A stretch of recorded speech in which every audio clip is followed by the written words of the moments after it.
இரண்டாம் உலக போரில் இங்கிலாண்டில் இந்த ஜெர்மனி படையினர் பயங்கரமான விமானத்தில் குண்டு மழைகளை பொழிந்து கொண்டிருந்தார்கள். அந்த தேசமே சின்னபின்னமாய் நாசமாய் கொண்டிருந்த அந்த நேரத்தில் ஏழை பிள்ளைகளை எடுத்து பராமரித்து கொண்டிருந்த ஒரு வயதானவர், நிறைய ஏழை பிள்ளைகளை வைத்து அந்த ஏழை பிள்ளைகளுக்கு உணவு கொடுத்து பராமரித்து கொண்டிருந்த அந்த முதியவர் ஒருவர் அந்த குண்டிலிருந்து எப்படியாவது இந்த பிள்ளைகளை காப்பாற்றணும்னு சொல்லி இரவெல்லாம் கண்விழித்து தன் பிள்ளைகளை பாதுகாத்து கொண்டே இருந்ததுனால, சரியா சாப்பிடாத இரவெல்லாம் தூங்காம இருந்ததுனால கொஞ்ச நாளுக்குள்ள வியாதிப்பட்டு படுக்கைக்கு போயிட்டார்.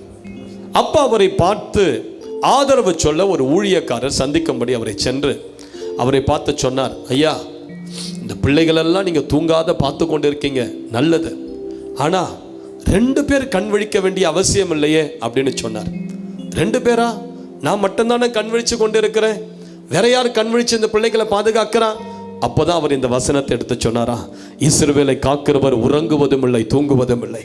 நீங்க ஏன் கண் விழிச்சு பாதுகாக்கிறீங்க? உங்களுக்காக உங்க பிள்ளைகளை பாதுகாக்க ஆண்டவர் கண் விழித்து இருக்கிறார் இரவு முழுவதும். ஹல்லேலூயா! ஆண்டவர் கண் விழித்து உங்கள் வீட்டை பாதுகாத்து கொண்டிருக்கிறார், உங்கள் பிள்ளைகளை பாதுகாத்து கொண்டிருக்கிறார். 2 பேர் கண் விழித்து பாதுகாக்க வேண்டிய அவசியம் இல்லையே.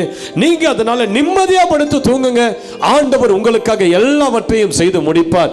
ஆண்டவருடைய பாதுகாப்பின் கரம் உங்கள் மேல இருக்கிறது, தைரியமா இருங்கன்னு சொன்ன பிறகுதான் அவருக்கு இந்த வசனத்தின் மேல ஒரு நம்பிக்கை வந்து அந்த நாள் முதற்கொண்டு இரவு நேரம்லாம் தூங்கி திரும்ப அவர் பலப்பட்டார். ஹல்லேலூயா!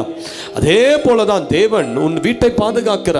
அதனால பயப்படாதீங்க. ஐயோ, கணவர் வேலைக்கு போயிருக்கிறார், பத்திரமா வருவாரா? நிறைய பேருக்கு இங்க தாய்மார்களுக்கு அது ஒரு பயம் இருக்குது.